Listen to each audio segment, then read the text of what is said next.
How's it going, everybody? Welcome to the third hour here at Once Upon a Game. We're playing Ross Cowman's Fall of Magic. We are going through the Castle Stormguard right now. Yeah, so let's just jump right back into it, because if you're watching this, you've already watched the other hours, I presume. You have not stumbled onto this one randomly. I mean, it could happen. Could happen. Yeah, that's Could true. just be joining us.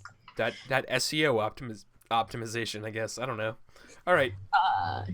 Yeah. So we each just did a scene at Castle Stormguard.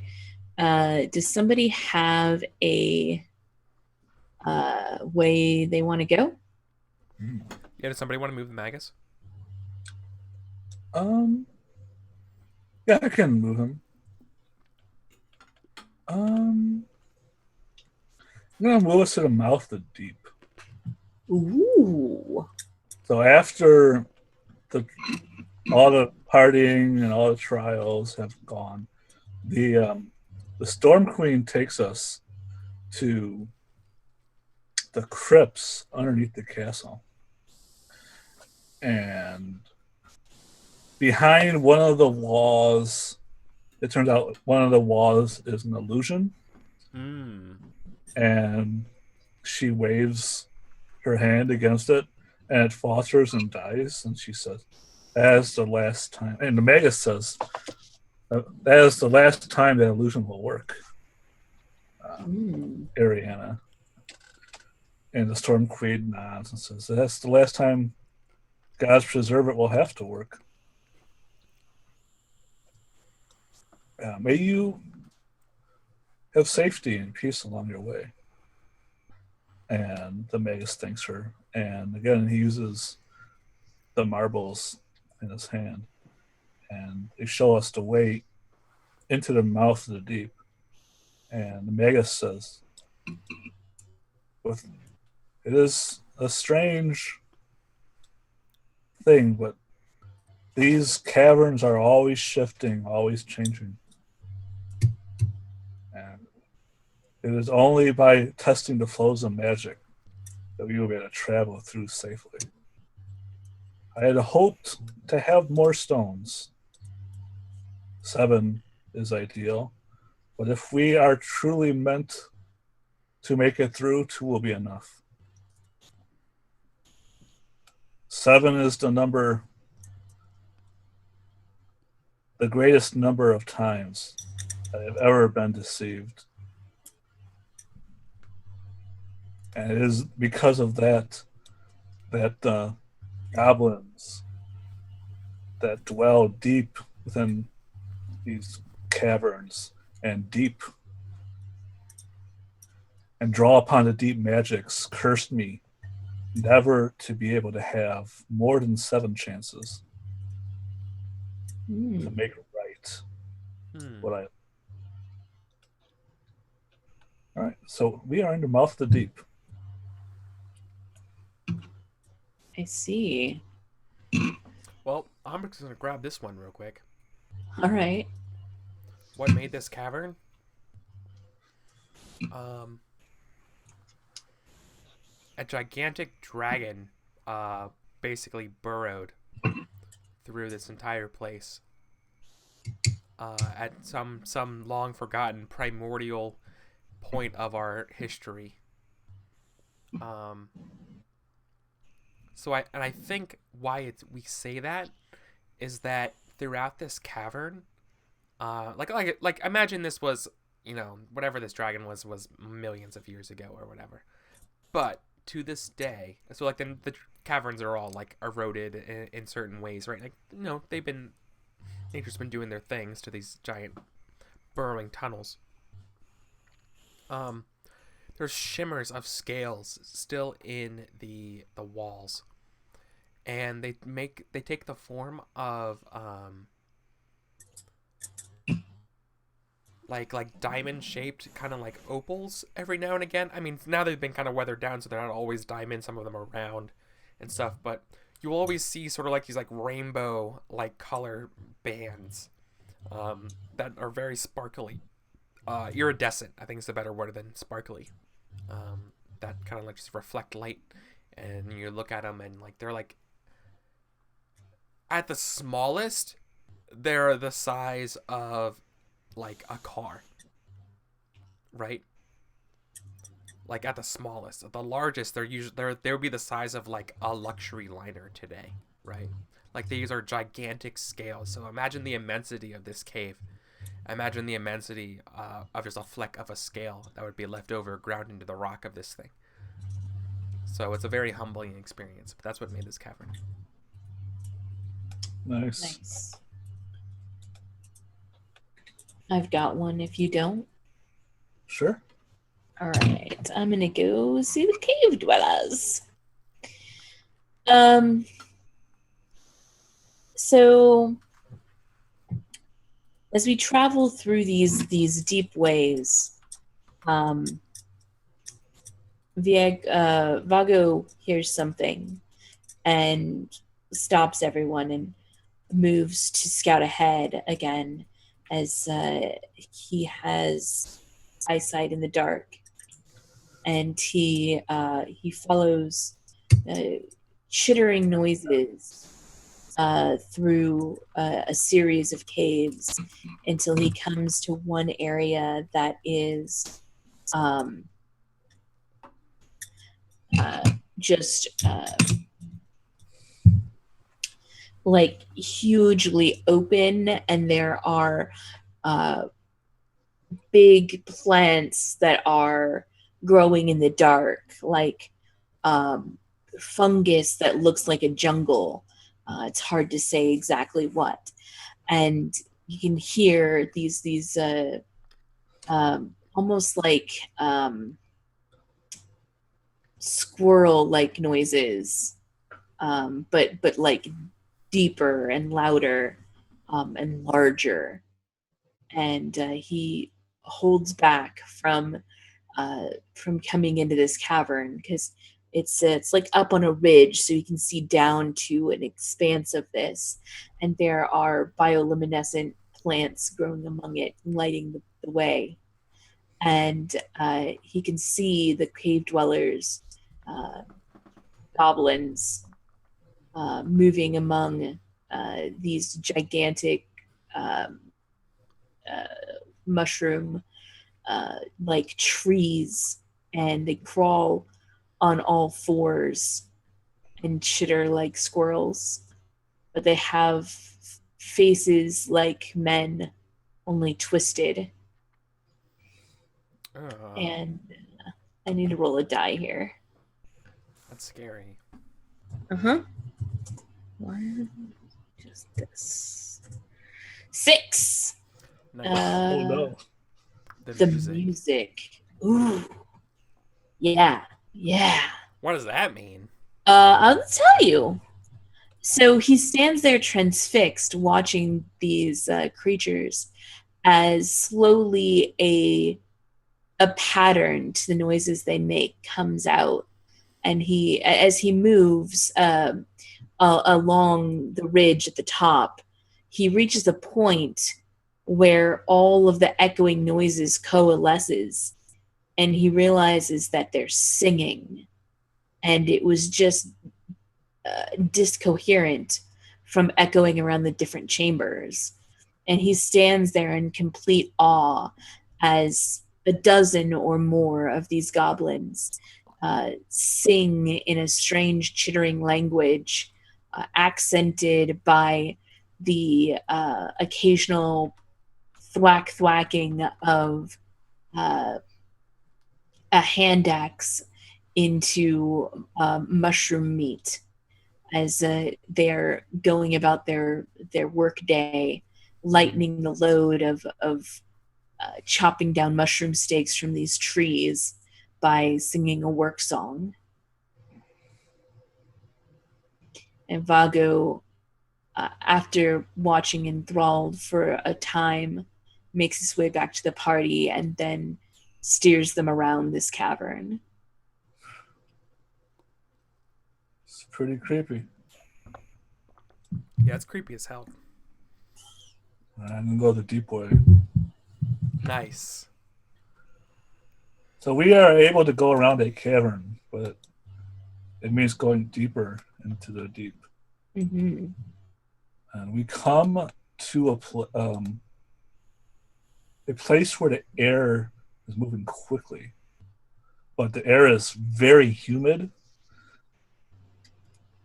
and very pungent. And the lights that the Magus are carrying do not go very far. And we come across this lake that looks like there's a greenish liquid in it, and the bottom is kind of white, and the shore of the lake, as you push it, is kind of spongy, like mucusy. And the Magus says, "Oh, I had feared it would not come this way again. What lays below us, what lays before us, is the floating sea." And he uses his magic to show us what he means. And we can see that there's this great web that stretches across this like spider web? Like spider web. Okay. And that's the very bottom layer. And there are like tons of spiders crawling around the bottom. And from above, there's stalactites that go into this lake that's being held in midair over the chasm by the spider webs, and the calcification from the stalactites are like acting as anchor points. It says, "There are countless paths through the darkness, but we must choose correct. We must stay on the stone, or if luck should have it, find a boat to help us cross. If we go the wrong way, then we will surely be eaten by the spiders or fall through the floor." And so he spends one of the marbles, and it goes into darkness and says, "Fawn, follow the light." And she can see the light from her eye somehow. So she leads everybody on these little stone ridges. And when you step on them, they're hollow, like eggshells.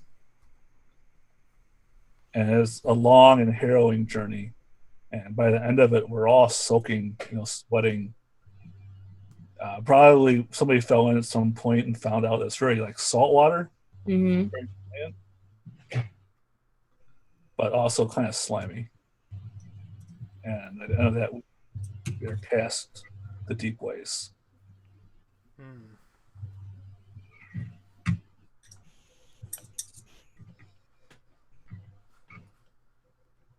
Let's see.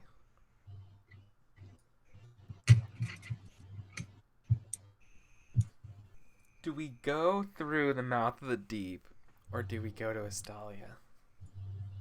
I feel like there's a choice to be made in the caves. Which one leads to the other?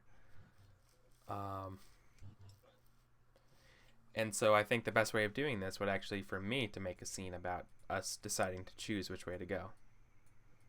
Sure. I think this is like all of us are together, and we're looking at a fork in the road, and we're going to decide if we want to go deeper through the underpass to Umbra, or should we go through Estalia? And I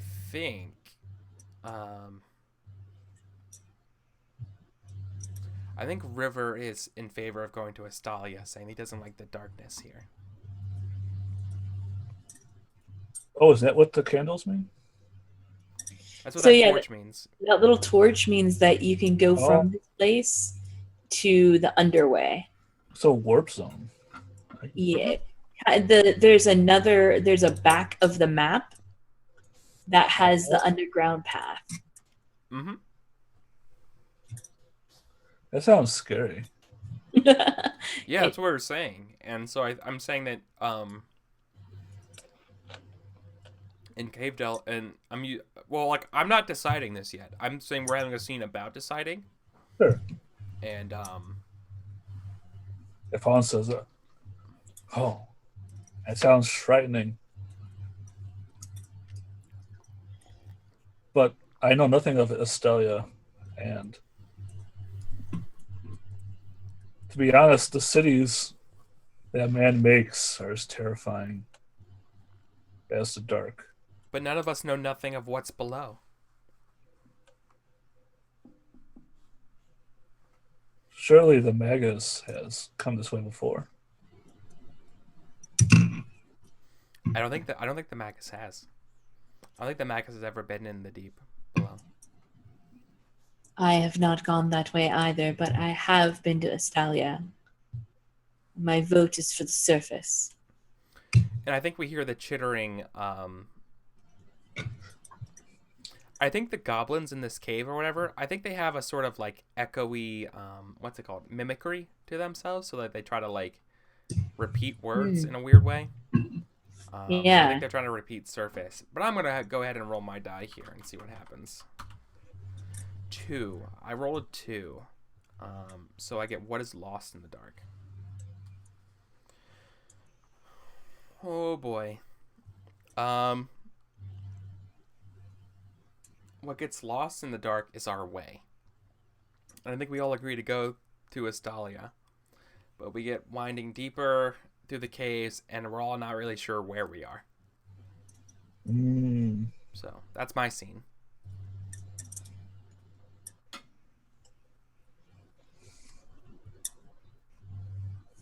Yeah. Yeah, make our lives complicated. Thanks. Hey, technically, he didn't sell. We just go to the stand anyway. I mean, that's true. It's 100% true. You can just do that. That is a legitimate choice. I don't know if I have any more scenes for the Mouth of the Deep. I don't really either, so it's up to you if you wanted to. Do you want to move the Magus? Do you want us to just wind up at Estalia? What takes longer? 'Cause I know we all want to finish this tonight, right? It's hard to say.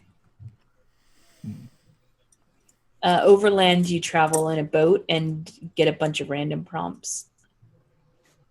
Okay. You can wind up underground anyway. Well, I like boats, so I'm going to vote boats. All right. Anybody disagree with boats? Doesn't matter. No. It's your choice. All right. Not at all. I mean, technically, right. So we're going to Estelia. Okay. So the Magus, spends the other eye and gets us out of the lost caves, and we come again to the dawn, and Fawn is crying because now she's lost, forever her sight, and everyone is speaking in these great voices of the beauty and wonder of Estelia. Tragic. She does not understand, what could be beautiful that could not be seen. The Magus seems to be growing stronger now that he is out of the cave, and we come up to the gates of Estelia without any harm. And the Gilded One greets us, and it's kind of creepy, but the Good One says that he and the Magus have to speak in private, and the Magus agrees almost too quickly, and his eyes seem to be fogged over, and then they're both gone, and we are in the midst of the great city. Nice. Interesting.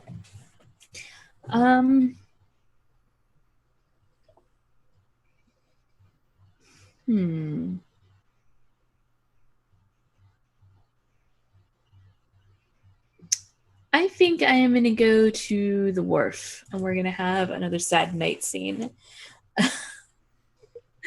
This is my night for sad nights.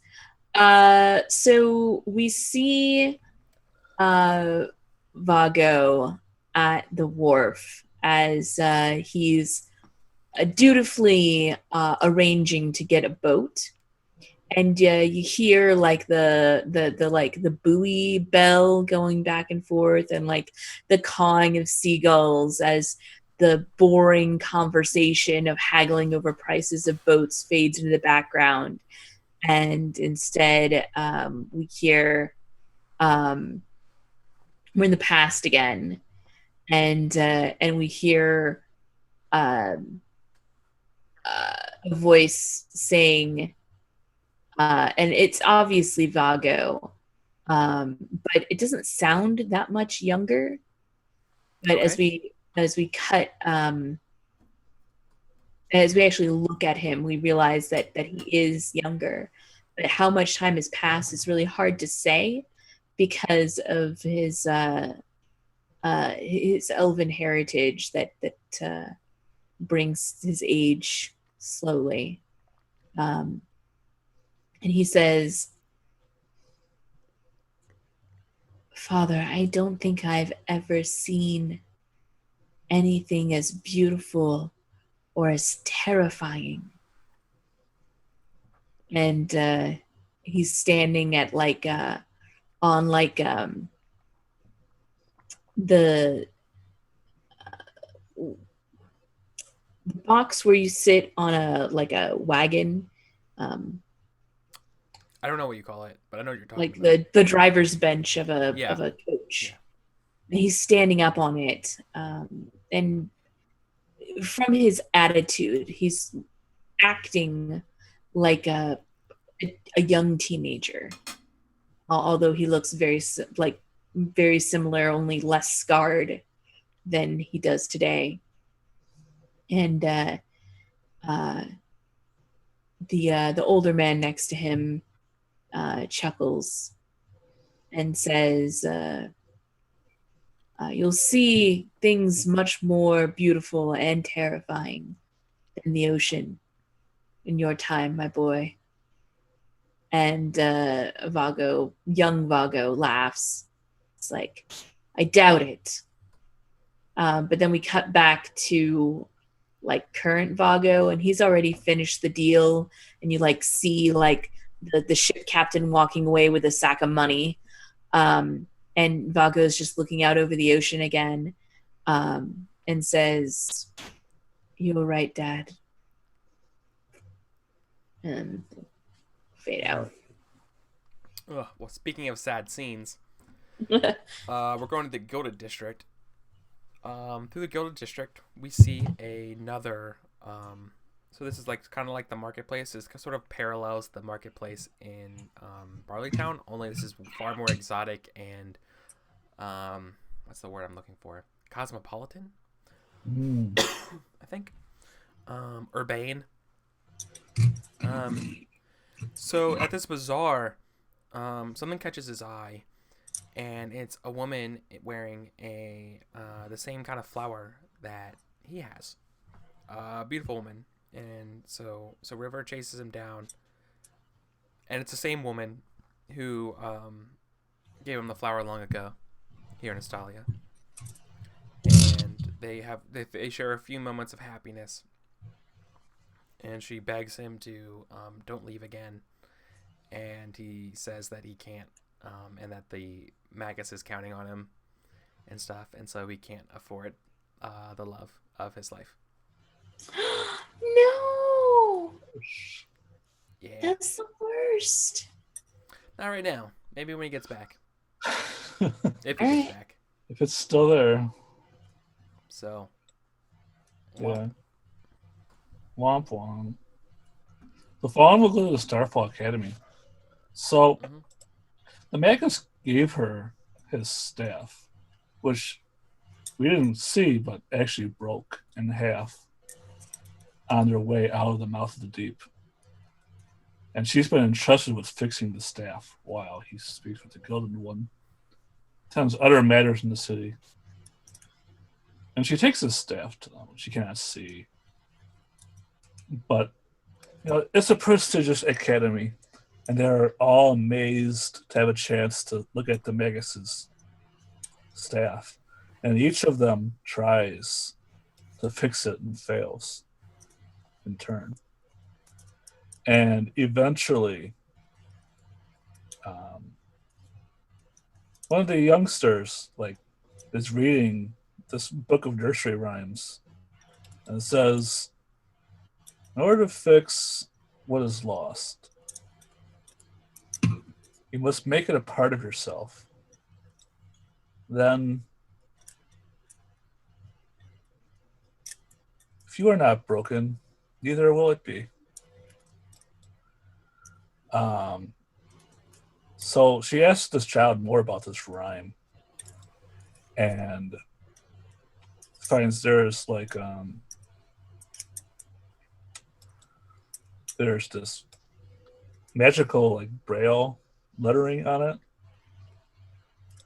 and it gives her access to a spell so that she can mend what is broken by making it part of herself.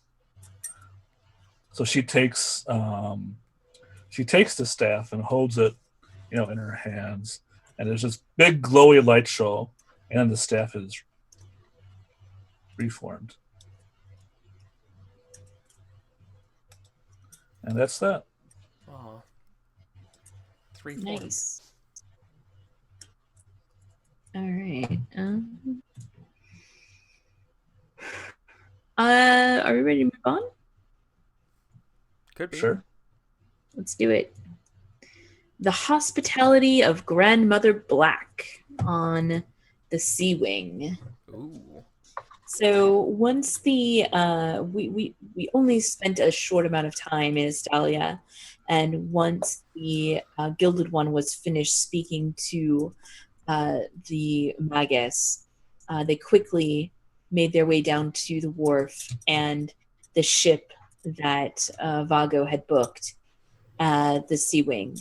Mm-hmm. And the captain of the ship is an old woman, and she's probably 50, give or take. She's got salt gray hair, and a warm, happy face that is well weathered by the wind. And she smiles as everyone comes on board and says, yes, everyone, please make yourselves at home. We will make it a quick journey across the sea as quickly as it can be. Now be warned, this is called the Sightless Sea for a reason. There will be times I tell you to hide below deck. Coming up during those times will mean consequences worse than death. This is a warning, not a threat. Now, enough of that unpleasantness. Who would like some hot buttered rum? Oh. Yeah. Yeah. Nice. And then gets everybody settled on the ship. Nice. Yeah, definitely. Oh, that's cute. I like that a lot.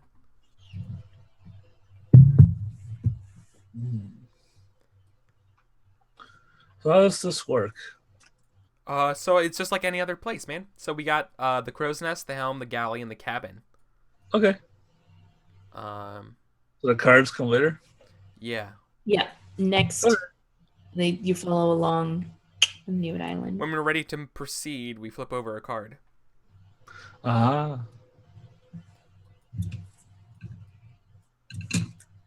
I'm gonna go with I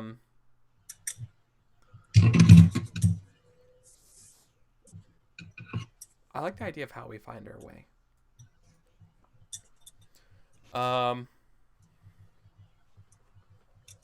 I think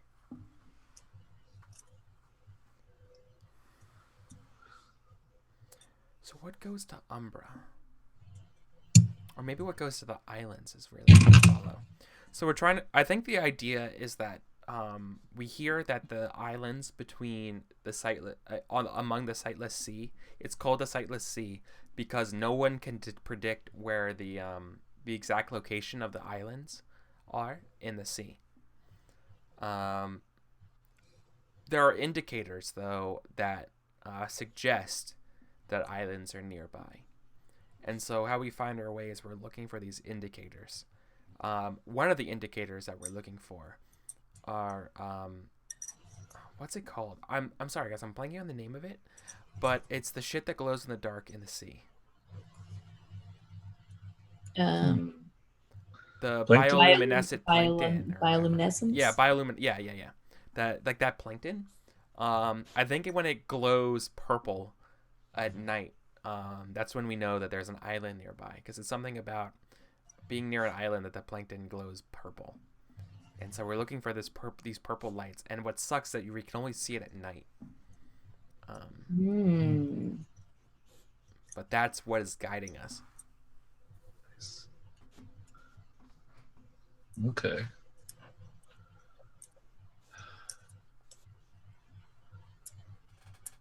I'm gonna go to Crow's Nest. What light on the horizon? Would anybody like to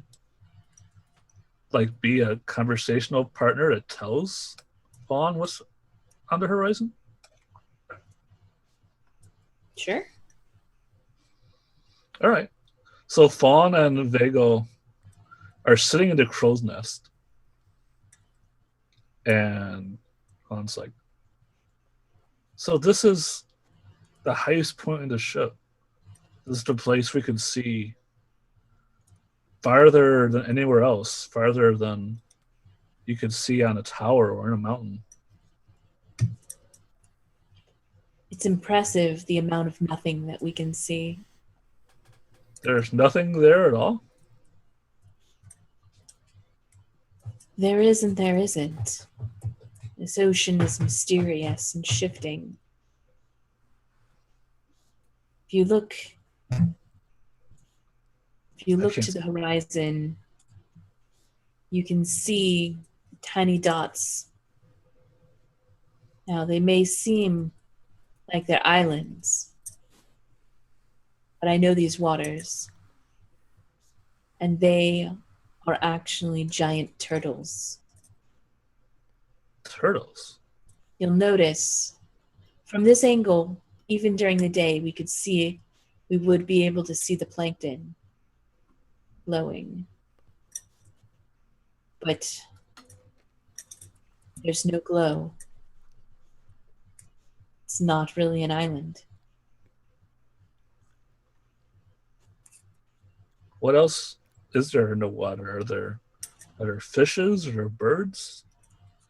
Yes, there's birds on that fly and never touch land.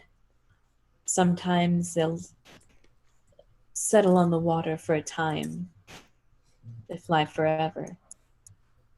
Years. What a magic on the ocean. Have you ever seen any? Yours are the only eyes that can see magic. Such as it is. Such as they are. I don't understand. I don't either. That's what I mean. Magic is not my realm. Well, I'm lost now. Lost like the land and like the light. Lost like magic. This is a point where we don't. I mean, like we're far beyond the coasts, right? Like we're in the middle of water, right? Yeah. This is far out there. Yeah, we can end the scene here. I like that. And the loss Awesome. of magic is where the scene ends. I will see the cabin. This is sometime after being up in the crow's nest, trying to explain the vastness and the emptiness and yet fullness of the ocean to Fawn. Yeah. And Vago lays in the cabin in a hammock. His armor in a chest at the foot of the bed. It's still open because it looks like he was working on something, and he just set it down and then decided to take a nap. As he lays there, there's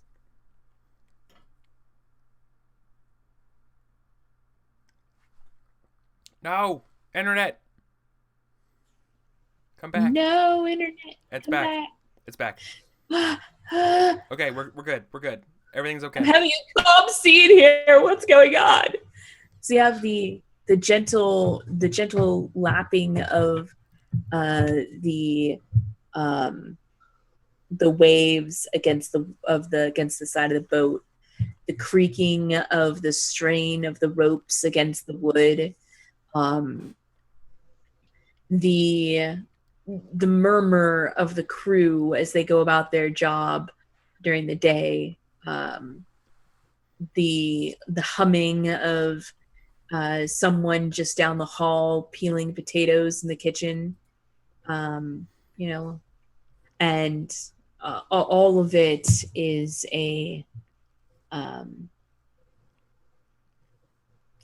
like a quiet cacophony.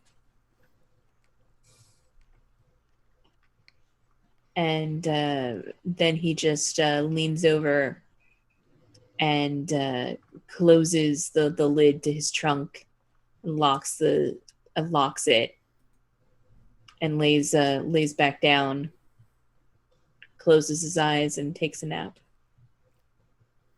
Aw, okay.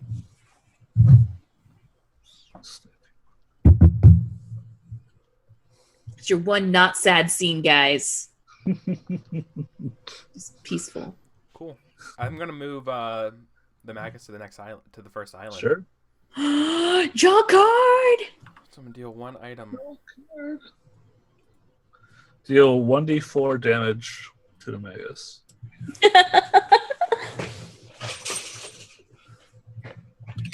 So the first one we go to, the Crystal Island. Ooh. So this one is the moving light. Let me see if I can... Oh, we dealt these before we... Just right-click, move to bottom. Nice. You know, that's...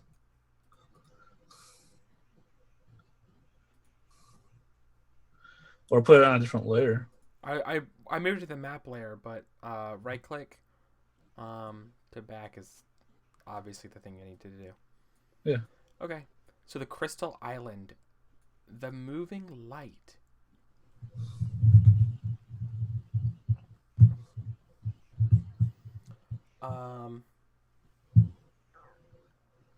So what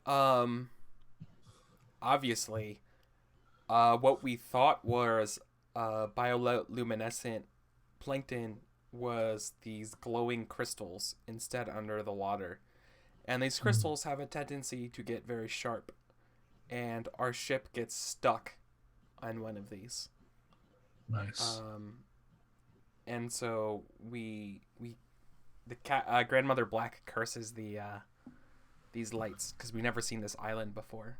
And it's imagined as just like a gigantic open geode that's kind of like floating in the water or whatever, or like half submerged, sunken in the water. Yeah, it's got all these like purple sharp geodes in it, or crystals like sticking out of it. Cool.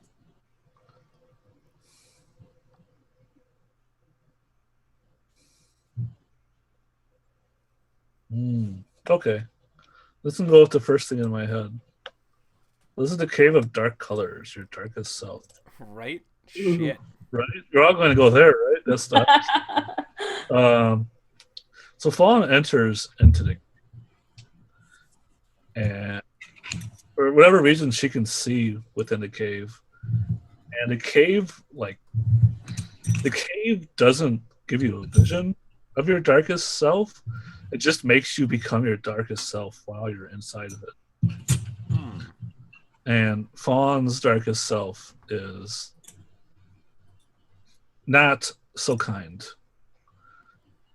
And well, I would ask where the darkness comes from a being that exists only to occur and die to a great king. The darkest self comes from the Magus's staff, which she has made a part of herself. And where magic's nature is to bring everything together, the opposite of that is to bring everything apart. And so within this cave, she gives in to this nature. And she casts a spell that makes the sea wider and wider to separate the two halves forever.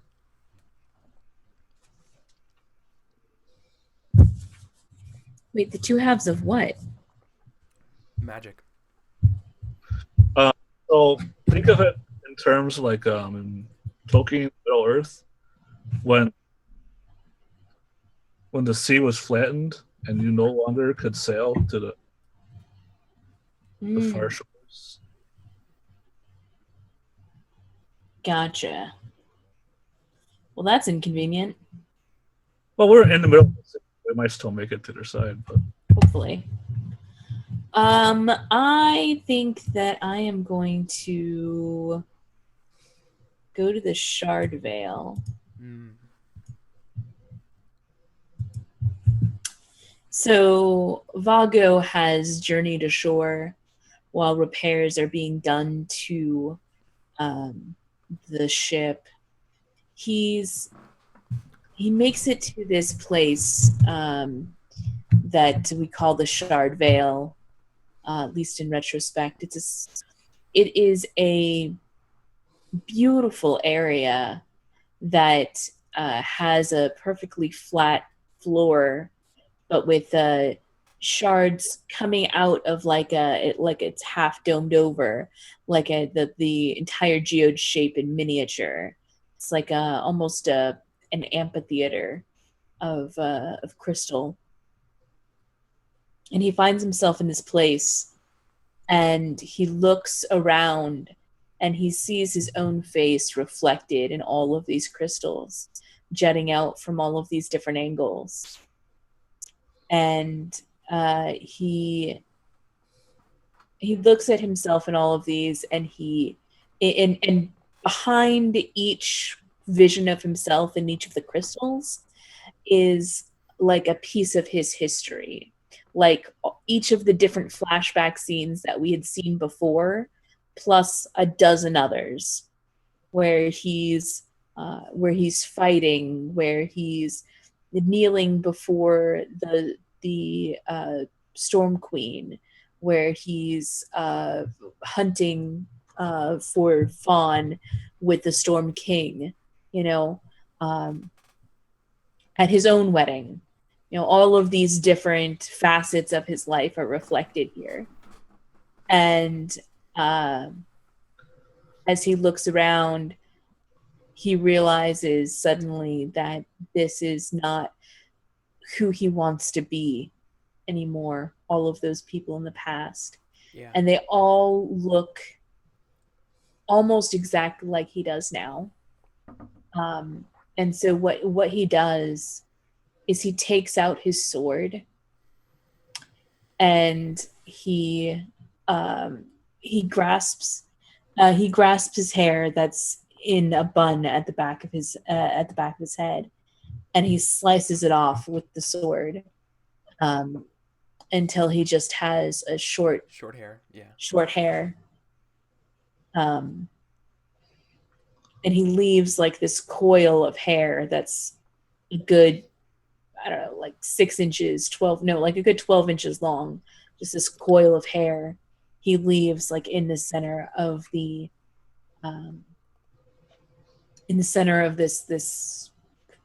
amphitheater. And as he walks out, we can still see all of those memories like playing in the background without his face in them anymore as he's walked out of the reflections.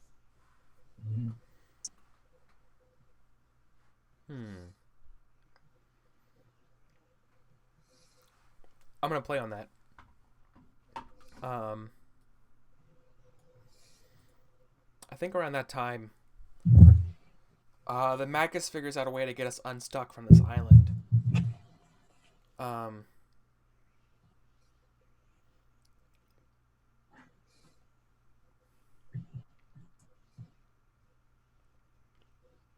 He promises, yeah. So this is more of a scene of no. I think I find it. So I think River finds the way to get this thing off the island, and that I suggest to the Magus that if we can like sever one of these, like so one of these things has pierced the hull of the ship, but if we leave it in there, we might be able to make it to Umbra, but there's no chance the ship's going to make it back. So, I think we work really hard, and we Tilly really and our Dally really hard on trying to like figure out a way to like not have to do this as a worst case scenario, but like all of our attempts are failing until we finally have to, specifically like Grandmother Black and stuff is like, you know, it's like, guys, the ship is not like, we're not going to be able to make it back. We're going to have to try to find port somewhere else and to get our ship repaired before we can do the return trip across the sightless sea again, because the ship just won't make it. But it will make it this other way. We have enough fuel in the tank to get us the rest of our one-way journey. So I think we're letting go of the possibility of ever returning the way we came. Dang, that's deep. Golden, do you want to draw the next card? Sure. Are these randomized? Yeah. I mean, if you want, I can just shuffle it, but I pressed draw, so I should have a card somewhere. I trust it. Yeah, it's down here. It's in your hand. Boop. Did I just put it on top of the other one? Mm-hmm. Not gonna work. Oh. But now we can't see the tokens. I'll fix that. To back. Okay. Oh, to back. But then I send this one to back. There we go. All right. But I already have... how fucking fortuitous. What the heck? The sightless quarantine. Weird. And has tools of the mender. What are the tools? Oh, that's the Holy question. shit, guys. What the fuck? You know, this might just solve our problem. Wow. All right, Ross. But it might not. It might not. Let's see what happens. I really sincerely hope Ross has been will watch the VOD of this show and be like, these guys are played directly into my sightless quarantine trap this whole game. Like, literally just blindly walked into the most perfect island, I guess, we could ever have come across. So, wow. Well done. All right, let's do this. All right. It's too perfect. So, let's figure out why our perfection is garbage. Do this? Should I do it? Could I draw the card or what? Yeah. You do it. All right. So we come across this island after only a couple of days from our wreck on the crystals, and we're starting to take on quite a bit of water. In fact, we could take on so much water that when we go into port, our hull scrapes across the bottom, and we know that's at high tide. So when low tide comes, our ship is half capsized, and we're all pouring all over the island, looking for anything.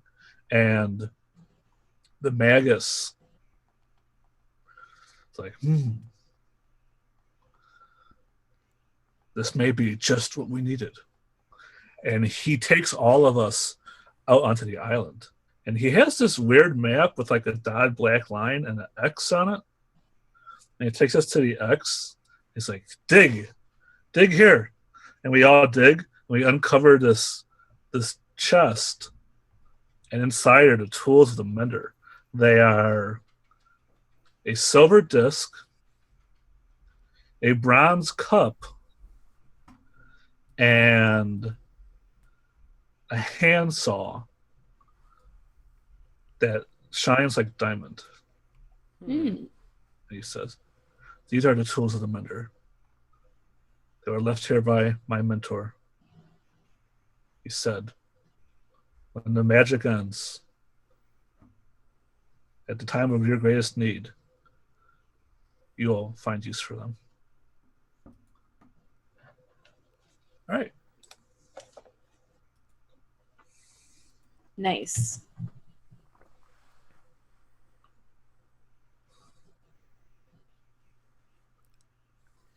Let's see. I got one. Okay. Do the cooking fire. Interesting. Okay. So here we are on this quarantine island with our ship half aground, and the smells of cooking waft over to the wharf and draw Vago out onto the deck of the ship and out onto the dock and into the town. And it's just huge amounts of spice. Like everything is curry spiced or pepper, massive amounts of pepper. It's very aromatic. Yeah, it's very aromatic. Everything just is a wonderment to the senses. And Vago wanders with his new short hair from like vendor to vendor in like this open air market where there's people selling things out of hand carts, and just wants to try everything, as he's never experienced anything this exotic before. And you get like the comic like eating the super hot pepper and like moment. So yeah, that's my scene. I'm going to do the Children's Cove. Ooh. A story for the children. And I think I will tell the story to these children about they ask what's the weird, because I don't think any of these children have ever been to either Umbra or the mainland. And I think they're going to ask you what's the biggest difference in their lives. And I think the most obvious thing that comes to my mind is the story of the Maw of the Deep. And us going through the Maw, and the idea that beneath you is not ocean, but, or like land here, but a vast underground network carved out by a dragon, now inhabited by terrifying mimicking goblins that live in these mushroom forests. And so I give them the spooky story about these goblins and how we almost got attacked as we ran through it and stuff, embellishing it as we go, of course. Sure. Not that you need to, really. Yeah. That's a pretty epic Maw of the Deep. All right. I think obviously I have to go to Mender's tent and see if I can get rid of this blindness. So Fawn here is, if this is a place of the blind for the blind, and she's told that there is a mentor here who can help her. So she goes to him and she begs his help and says, "We will do what we can for you." And he gives her, a cup of wine, says, "Here, drink this wine. It'll make you feel better." So she drinks it and takes her to the bed where all the other, there's like, it's like a cave, and there's lots of beds on the walls, like a catacombs almost.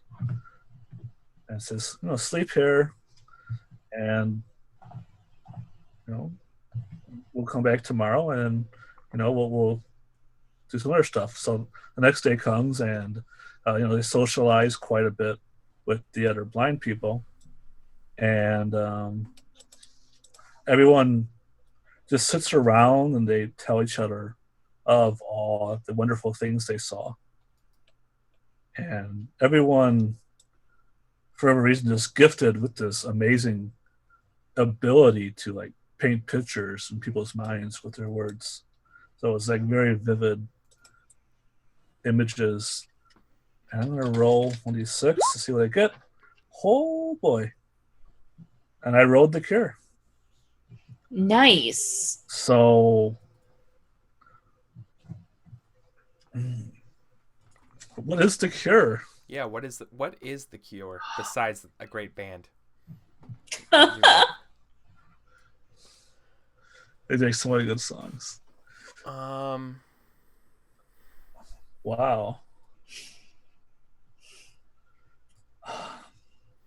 This could be as powerful or as minimal as you want it to be. Right. I think definitely she's gonna get her sight back. But how? Like Magic. Just wakes up and then her eyes work. Is that just it? Like she just wakes up on the third day and she can see? It's up to you. Yeah. I mean, I think we have to go with that because I have absolutely no idea. I mean, I kind of like the mystery that it leaves it at, Yeah. And like the mentor denies having done it, and other people are like, it happens sometimes, but it happens sometimes. Just random cures, whatever. But that's why people come here. Just Okay. Yeah. It's like 1 out of 6 times. 1 out of 6 people just leave the next day. Awesome. All right, I think that we got our ship fixed and we move on. So I'm going to draw a card.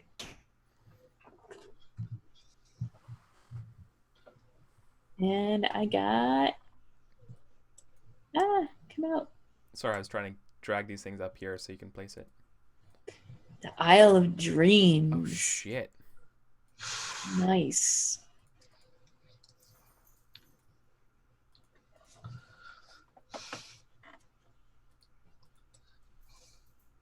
Oh, wait, I actually have to put this one to the back first, and then I put this one to the back, and then I put this one to the back.